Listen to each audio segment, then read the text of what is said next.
All right. Good evening, everyone. Today is September 26th, 2024, and it is officially we are in fall. So on September 21st, the seasons change from from summer to fall. So depending on where you are, that may be more dramatic or less dramatic. Or I do have some people checking in from other parts of the world. So instead of going from summer to fall, it's going from what is that, winter to spring. So either way, thank you for tuning in. We definitely appreciate you. Let's see what's going on in the chat here. I know we got a lot to get into, a lot of stuff going on. I'm excited to be here so I can get into the topic as well and to answer all of your questions that you're going to have because some of you have been seeing some of my recent case studies of different individuals, and some of those individuals have been appearing recently in the news. Some for positive reasons, some for not so positive reasons. But we definitely going to get into all of that and more on the show this evening. Let's see who we got in the chat here. We got Miss Denise Mobley. Welcome, everyone. As you come in here, hit the like button. We definitely appreciate you tuning in with us this evening. Like I said, first show of the fall.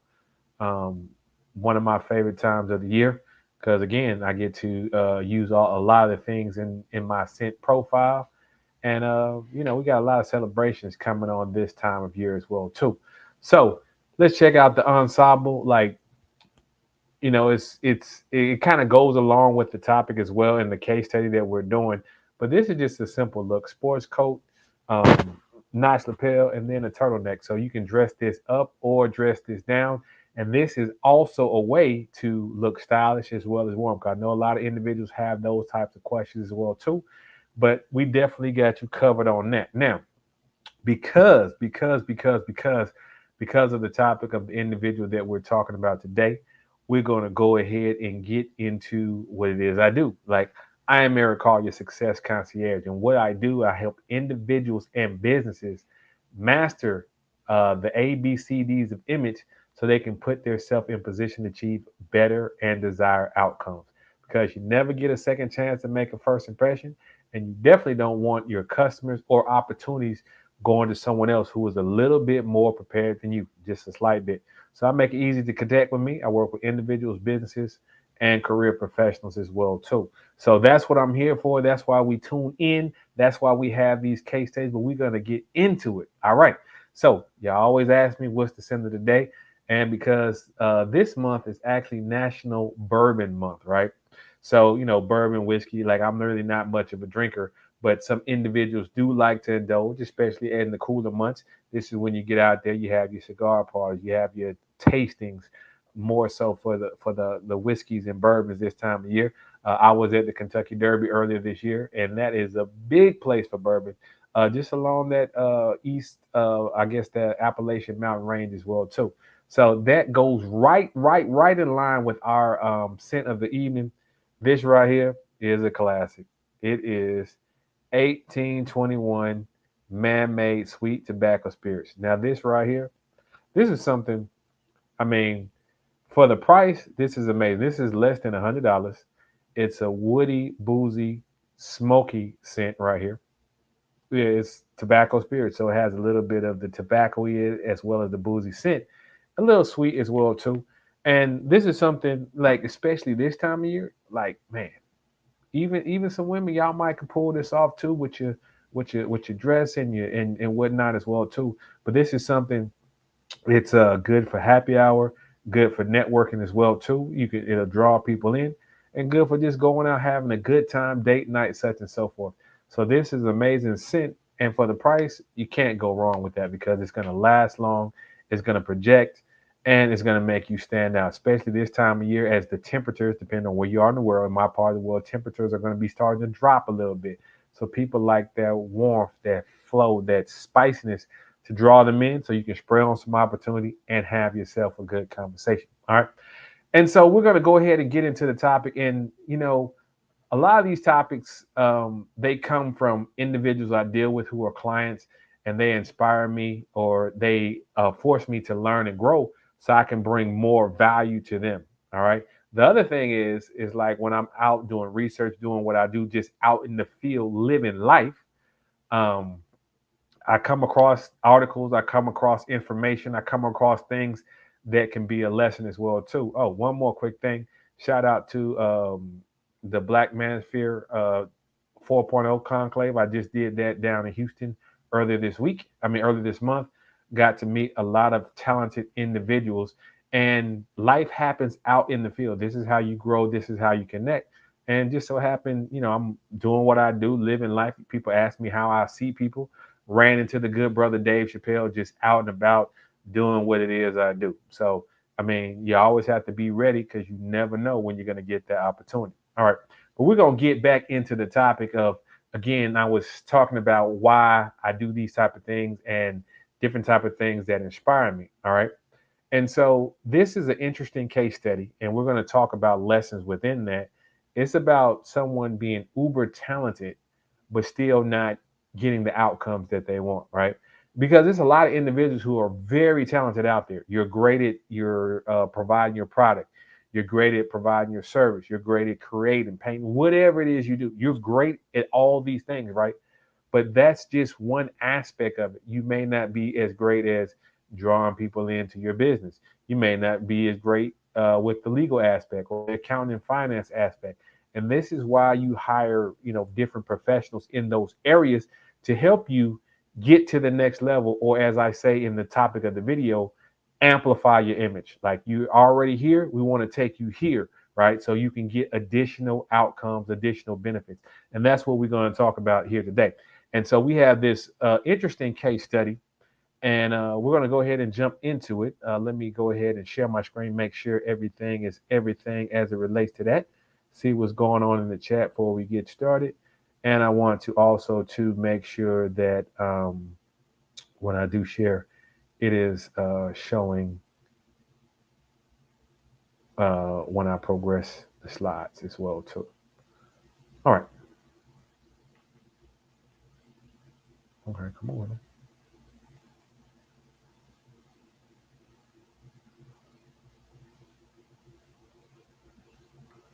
All right, so we got that up. Let's see if it changes and goes back. Let me check this, and then we'll be ready. Let me double check this. All right, good, good, good. All right. So again, I am Eric Hall, your success concierge, and today we're going to be talking about amplifying your image, taking it to the next level. This is a case study on Nathan Nearest Green and Fawn Weaver. So let's get started. So let's talk about this gentleman right here. You may or may not have ever heard of him, but I'm sure you've heard of Jack Daniels. All right.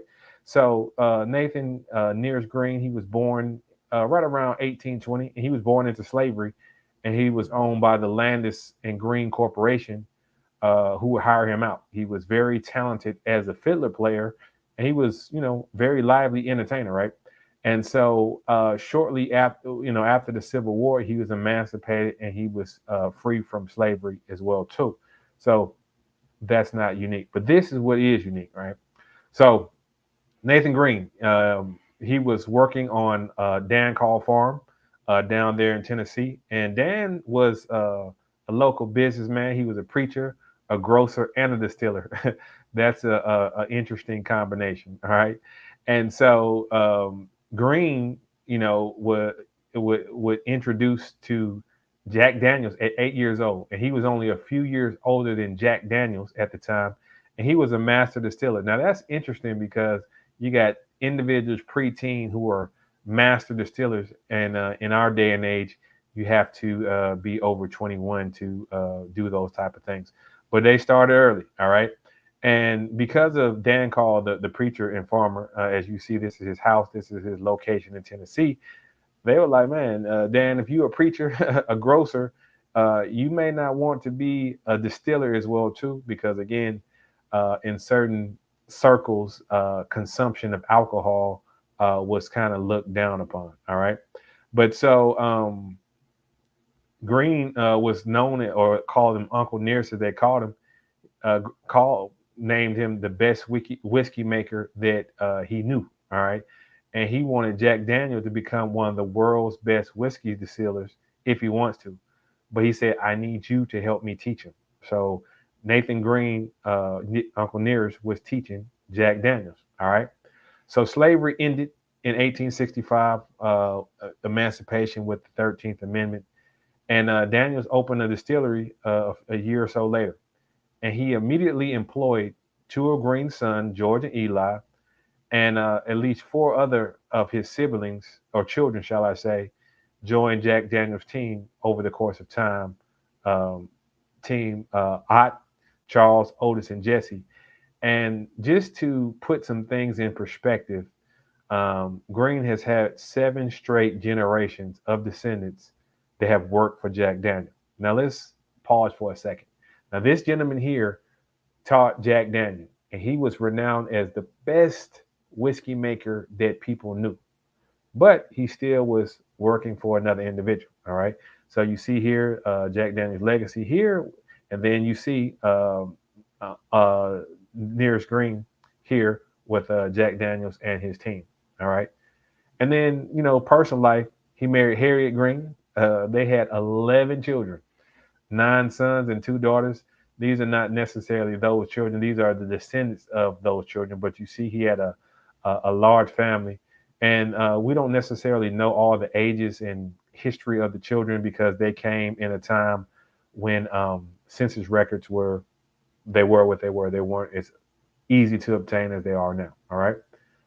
But let's talk about Fawn Weaver. Now, this is the person or the professional who came into the Green family life. All right. She was born in 1976 in Pasadena. Her father, Frank, and mother, Wilhelmina Wilson. Frank was a Motown recording artist, right? So, and in 1975, he became a Christian minister. So, Fawn at a young age, he met Stevie Wonder and Smokey Robinson, who I also got a chance to meet, and they became a part of her father's ministry. Not because he was a talented music producer, that's part of it, but also too because they also believed in the message. Now, Fawn was a little bit. I couldn't really find the reason why she left home at a young age, but she left at the age of 15. She was staying with school friends in Jordan Downs and watched projects out in California and later resided in three different homeless shelters, with Covenant House in Hollywood being her final stop. But one thing Fawn had, she had an entrepreneurial spirit. So before turning 19 in 1994, she started her company, Few Entertainment, specializing in PR and special events. And she was able to secure two corporate clients, enabling her business to grow. So I want you to think about what we're talking about, right? So this is a professional in PR and special events. And these are two things that individuals need, depending on your type of business, to grow and brand and build your business. All right. And some of her other ventures, as I said, she started Few Entertainment in 1994. This is her husband. She's an author.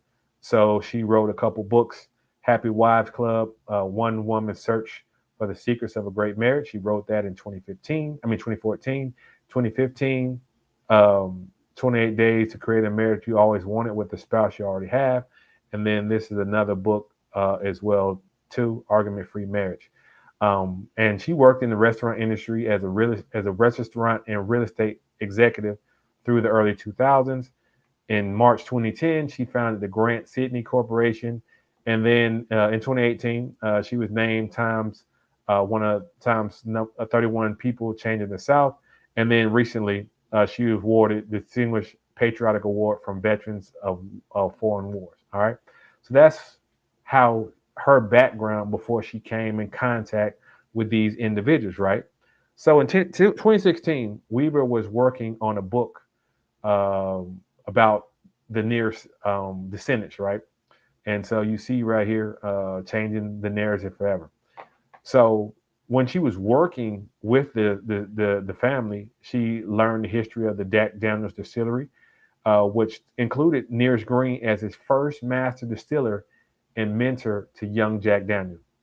And then because of that, in 2017, it inspired her to launch the Nearest Green Distillery and the Uncle Nearest Premium Whiskey brand in 2017. 2018, they were in all 50 states and 12 countries. And then in September 2019, They opened its first distillery in Shelbyville, Tennessee. It's on 270 acres, and it's huge. And this is a photo of that here, and this her with the brand. All right, but some of the philanthropic things that they do.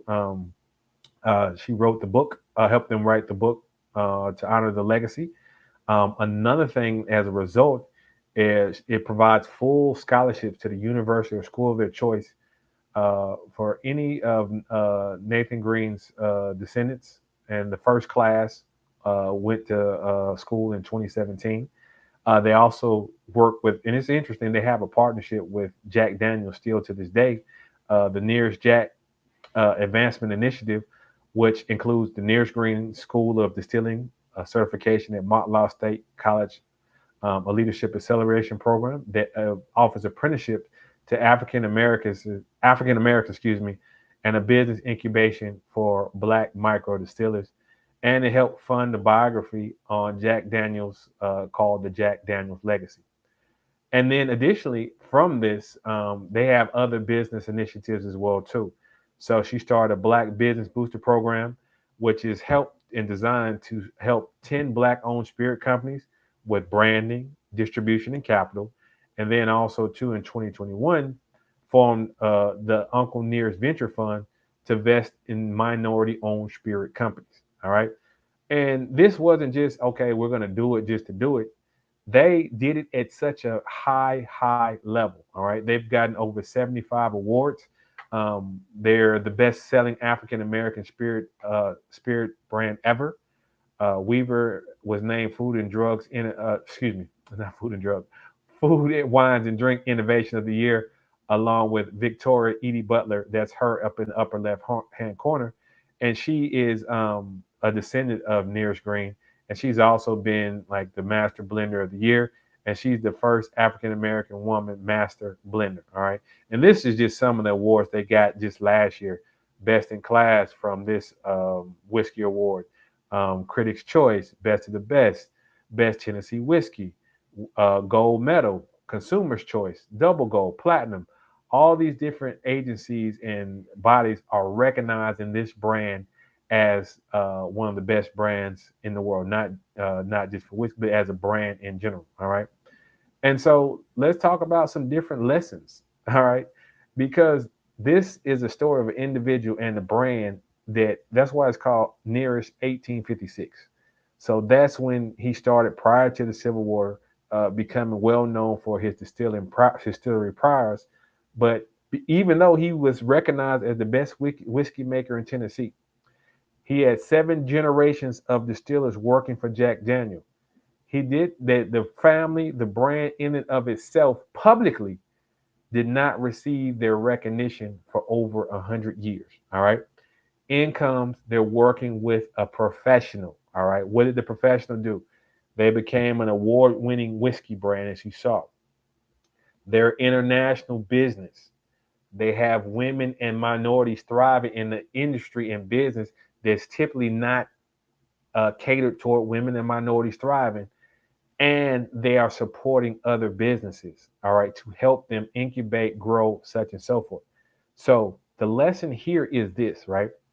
A lot of individuals are talented. A lot of individuals have great skills, a great skill set. But even a small 2 millimeter shift will help take you to the next level. So that's what I want you to take from this lesson right here, how working with a professional gets you to the next level. Like, comment, subscribe, and share this video. I am Eric Hall, your success concierge, and thank you for tuning in to the case study on amplifying your image with Uncle Nearest Brand, Nearest Green, and Fawn Weaver. All right, so I hope y'all enjoyed that episode, right? And so, like I said, I really like this story just because this is something, and I'm like, it's like haircut for men for me, right? So I'm not only a client, I'm the president, meaning it's like I'm not only president, I'm a former client, meaning like I've done things to better myself to take me to the next level. And we're going to continue growing. Like I'm an image consultant. I actually consult with other image consultants about how I'm performing and the things that I do as well too. So It's a story of constantly growing, constantly learning, constantly building, and that's what we got to do. So that's why I enjoyed that particular case study, and so that's why you work with professionals. This family, like I said, 100 years of high level performance, but no recognition, no real financial stability. But then they work with a professional who helps them get the money right, get the branding right, get the promotion right, put some other items in place. And now the generations to come, they're going to have education, they're going to have finance, they're going to have opportunity, and then they're going to empower other individuals with education, finance, and opportunity. So that is a beautiful story. And let's see what type of questions you have, and let's see what's going on in the chat there. Cash App is on the screen, so you can always Cash App me, support the channel, and ask your questions there. Let me take a sip, see what's going on here in the chat. Also, too, I'm going to put the link in here in case anyone wants to join or has specific questions, comments, or concerns. The floor is always open, always welcome to agree, to disagree, to challenge, you know, throw fist fight, whatever you want to do, we can do it. All right, so let's see what kind of questions did we now. I already know y'all gonna have some good questions for me, right? Because there's a lot, man. Like just these last couple of weeks, we've had a lot going on. We've had some legends pass away, um, James Earl Jones, um, Frankie Beverly, and then just recently Tito Jackson, and then we've had some people get some legal issues as well too. So yeah, we're going to talk about. I'm sure you're going to have questions about that, but we're going to go ahead and get into those questions because that's what we do over here. So let's see what type of questions that we have here. We're going to get to some of these good ones here. All right, let's see what we got over here. Okay, let's ask this one.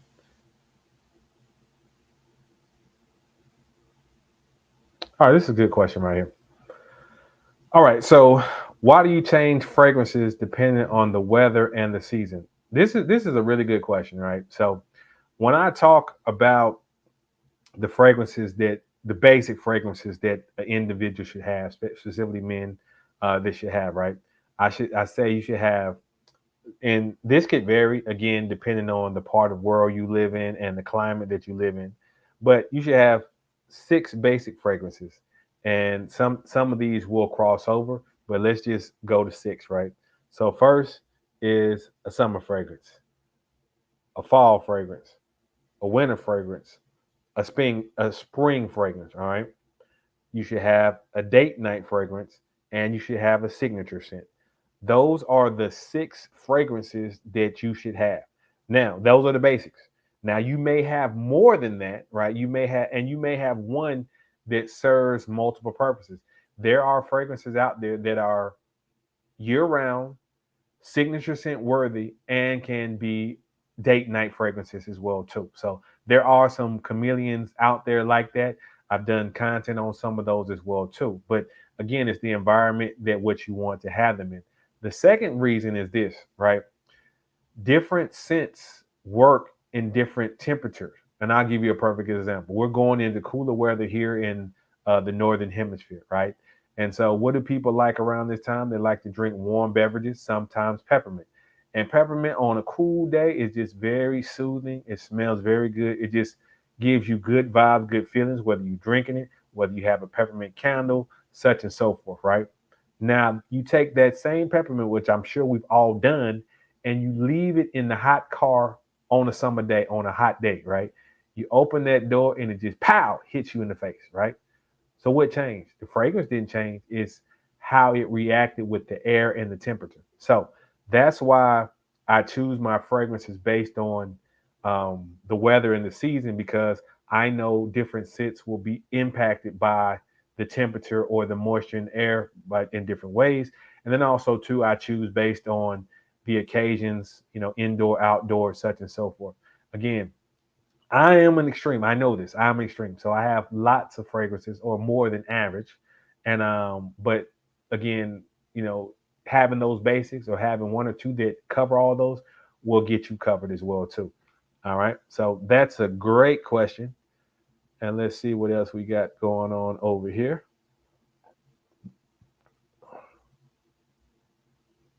Now, this is a very controversial question as well too. All right.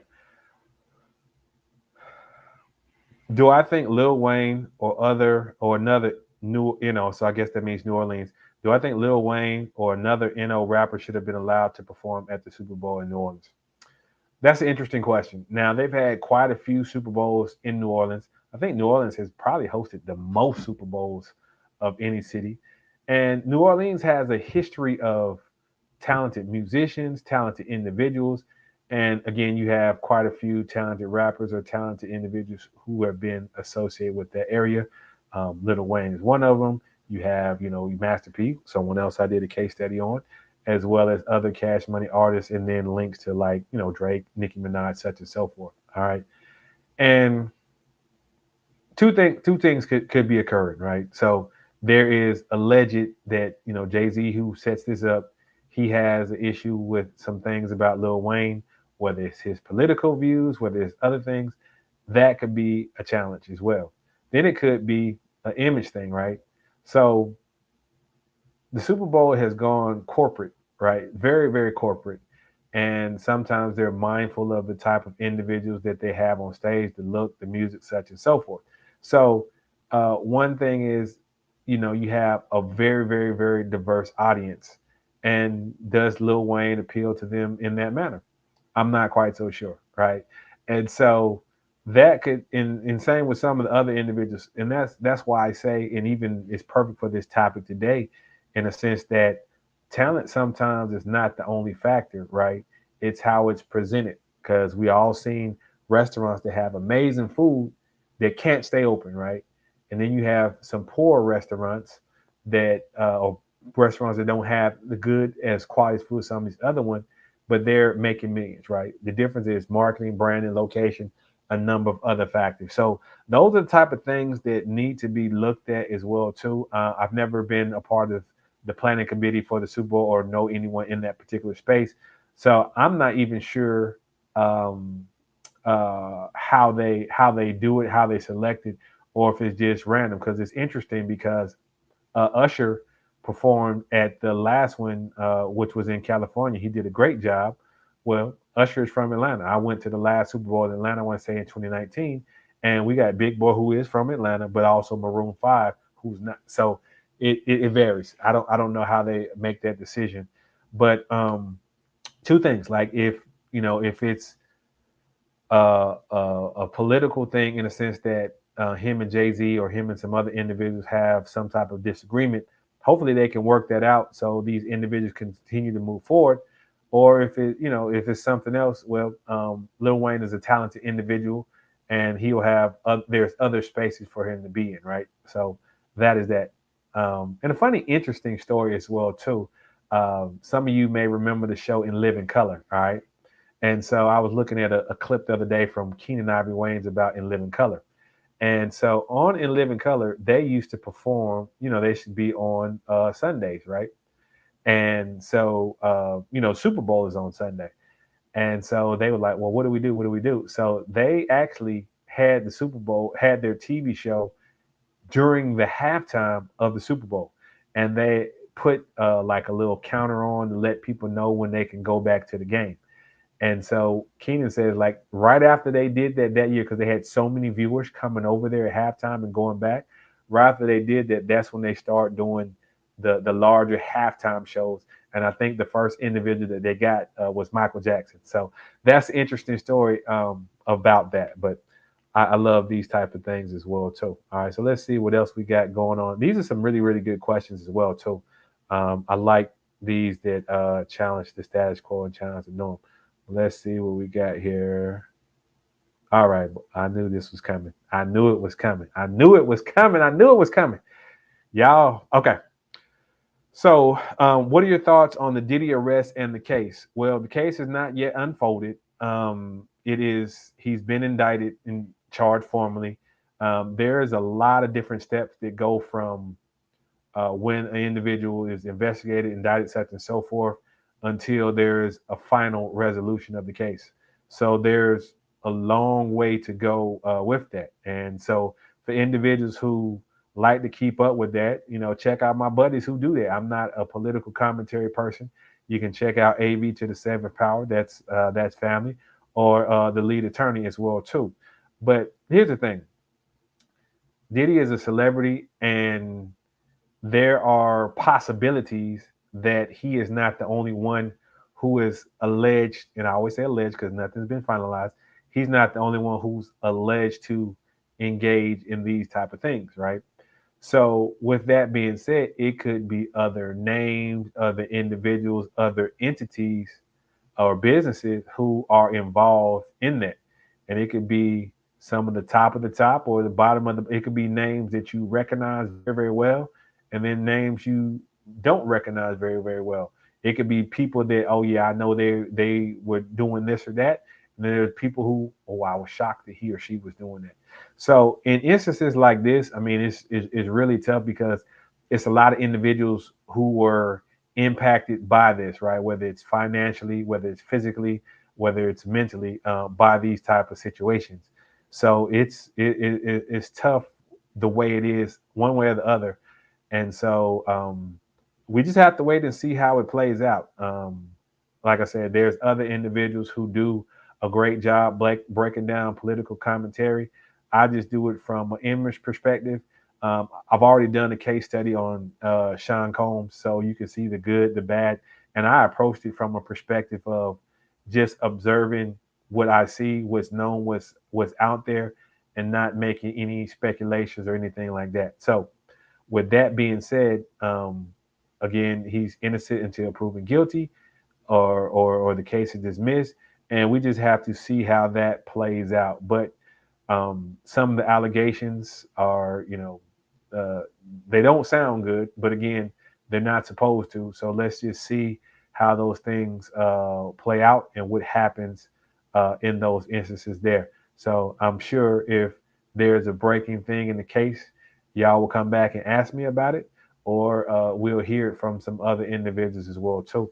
But yeah, I just like I said, we'll just see how this happens to be resolved as well. So that is a great question there. All right. Y'all have some good questions. Let's see what else we have here. Okay, this is a good one right here. All right. So, how do you feel about men wearing non-wedding rings and other accessories? So, I'm guessing the question is wearing rings that aren't wedding rings and then other accessories as well too. Well, me personally, I think depending on your style, personality, you can definitely pull that off. I've never been a ring person. I played basketball, I played sports, so my hands and knuckles tend to swell. So that's something I worry about because you want to take those on and off. But I actually like accessories. I have a watch. I feel like every man should have a watch. Also have bracelet as well too. You just have to pick, and then not with this particular shirt, but I have shirts that have cufflinks as well too. So all these things are different accessories. Frames are an accessory as well too. So all of these things are different accessories that can enhance your appearance, your image, such and so forth. You just have to pick the right ones, right? The things that go along with your skin tone, your messaging, your branding. I'll tell you an interesting story. So I used to wear earring, right? Now, funny story is, well, person asked me, an image consultant I was working with in the past, he said, why do you wear the earring? I said, because I like it. He's like, no, why do you really wear the earring, right? And so I had to think about it, right, from a standpoint of messaging, standpoint of what message am I trying to send, the same message that I introduced you guys to. And it was, and he said, the reason you wear is because you're rebellious, right? So again, I'm clean cut. I wear earring. I wear in the office setting. He said, you're wearing that so you can say, hey, I'm smart and I'm in this place like you, but I can also throw it in your face that I have an earring and I'm, down, so to speak, right? And he was absolutely right why I did it, because I did it at 18 because my parents told me not to till I turned 18. So it was born in a rebellious nature. All right. And so, I had a choice to make. I had a choice to evaluate, was that still in congruence and in line with what I was doing, right? Or what I wanted to do. I'll wear it every now and then to keep the hole open, so to speak, or if I'm on vacation or something like that. But I typically don't really do that, because I understand in my space there are sometimes individuals who will be okay with it, sometimes individuals who will be offended by it. Now, if you don't care, then go do what you do, right? But for me, like, my brand, my focus is on reaching as many people as possible, and doing that as well. And like I said, it's not as important to me as it once was, right? So that is just my topic on that. But then, like I said, you got accessories. You have a lot of different things that you can do to enhance your brand, enhance your look, enhance yourself, and it all dependent on your style, personality, and does it fit what you're trying to do, and of course your skin tone, your other things as well too. So I tend to like silver a little bit more than gold, just because of my skin tone. So your results may vary, and that's why I like to have a consultation and work with individuals and see what works for different types of individuals. Another thing for me, I like to keep it basic. I know some people that like to do skulls and they like to do all kind of other things. I may do some fun accessories or fun cuff links, but I don't get into that aspect of it. But some, again, if it's your style, personality, you definitely can do that as well too. So yeah, I love these type of questions as well too. All right, cool. Let's see what we got here.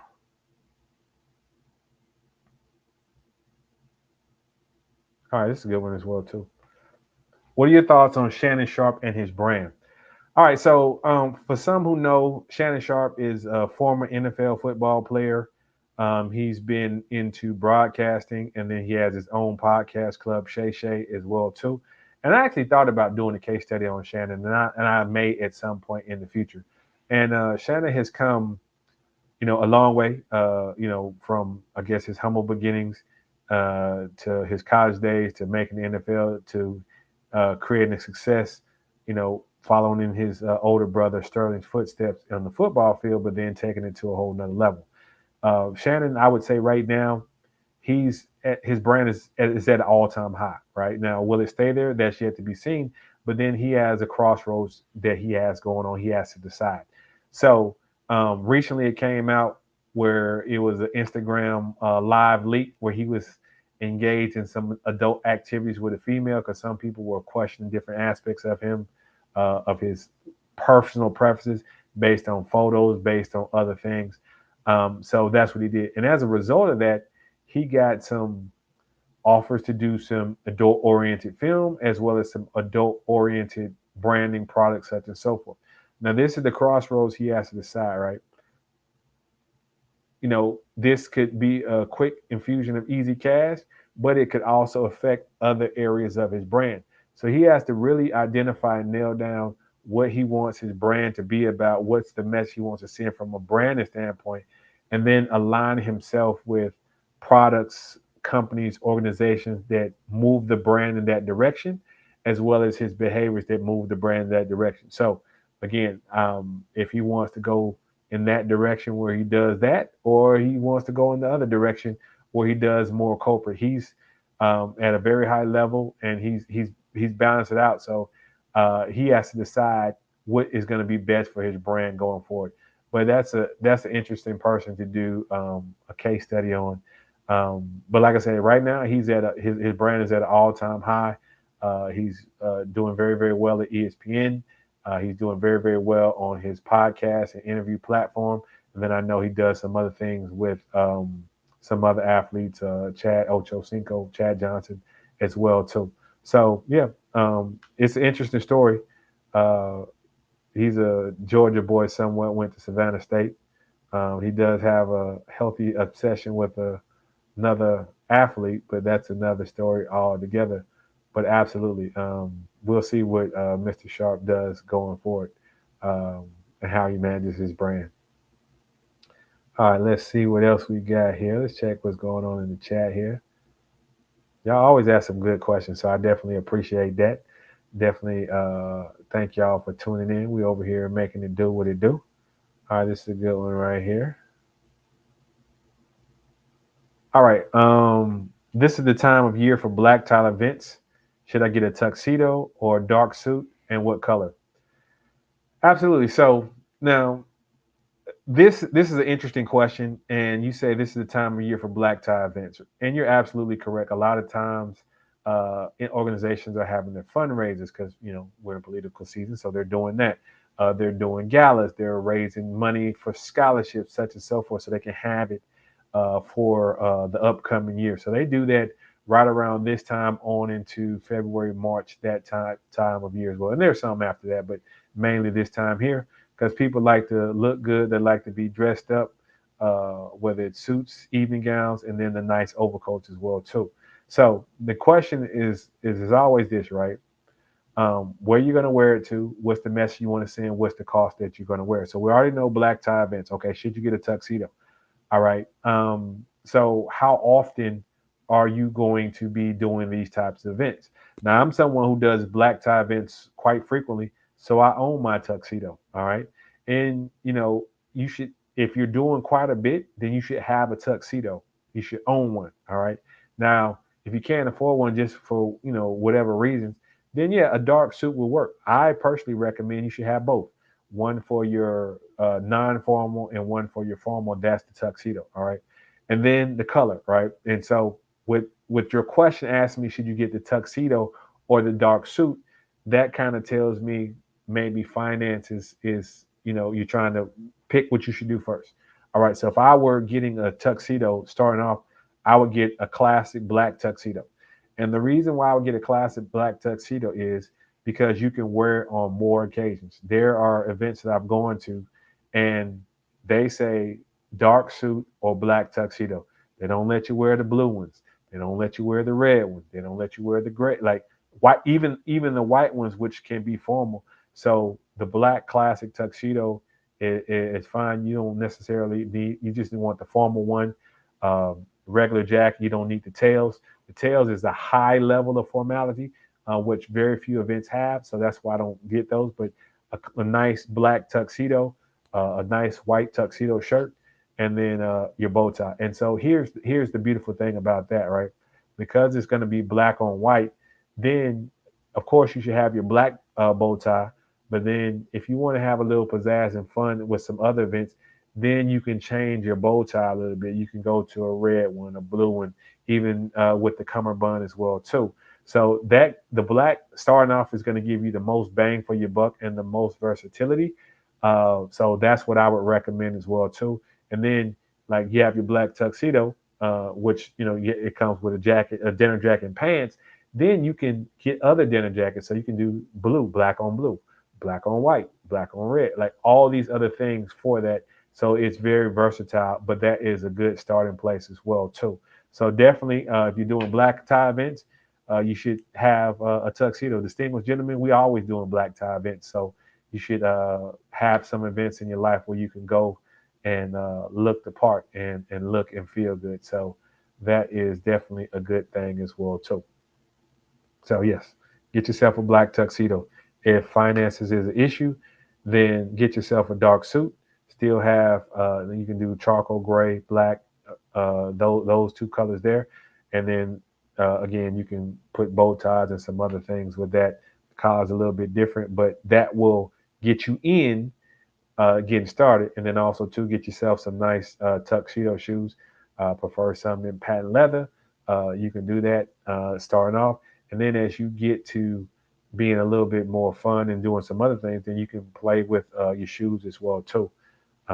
Some events have fun formal where you can do your loafers and your other things as well too. So that's why you start off with the basics and then you move on from there. That's a great question.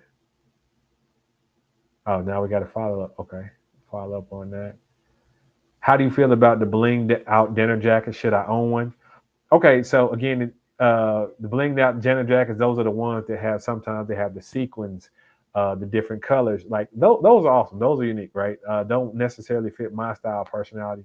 And so should you own one?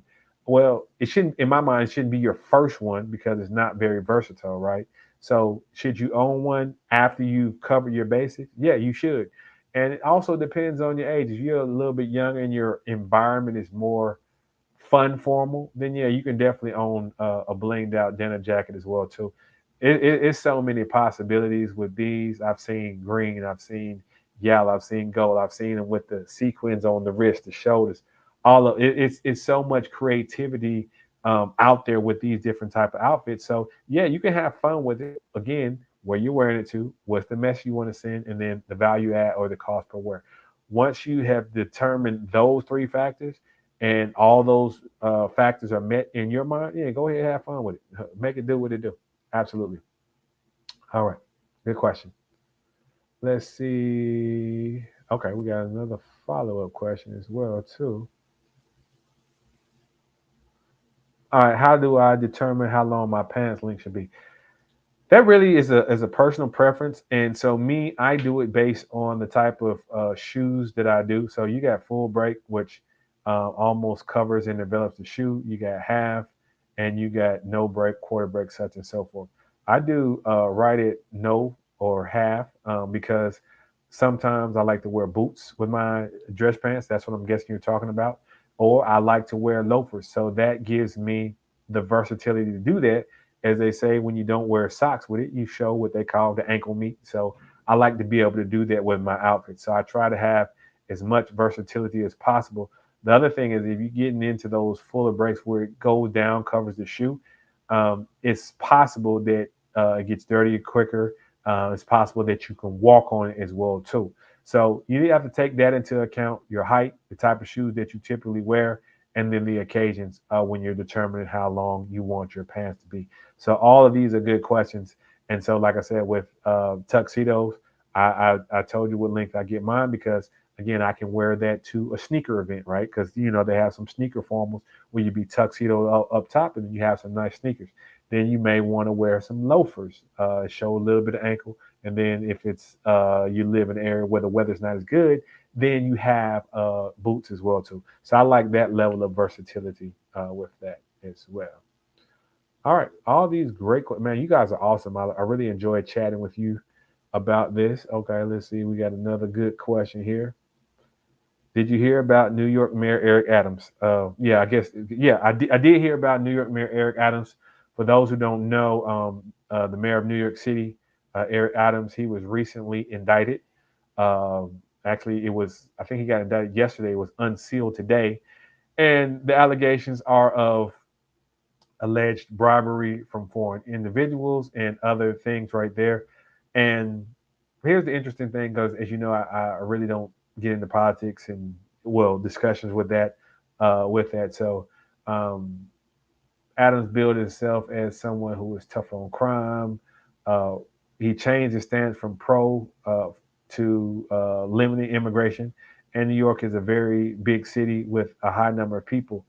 And so, from that particular standpoint, we have to look at how this all plays out in the legal and judicial system, right? And so, he did do a press conference. There are some people he had um, from black churches where a lot of times black politicians go when there's a little heat to the seat. And he had some community people who were also black who had issue with him as well too, and saying it's not about race, it's about you and your behavior. And so that's why congruence is important because again, you got appearance, behavior, communication, and digital footprint. Sometimes your behaviors may not be as front facing as they may seem to be, but eventually a lot of that gets exposed. So we'll see what happens. Again, the same thing I said with Diddy. I guess a lot going on in New York and people up there. But same thing I said with Diddy.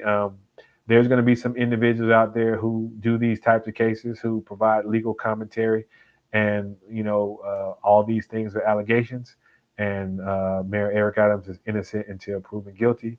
And we just have to see how these type of things do in fact play out um, when there is a resolution one way or the other of the case, and then also too, if there is any type of change to his political career status as well.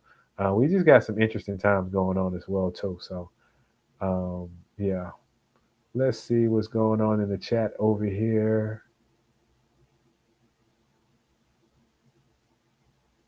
All right, let's see here.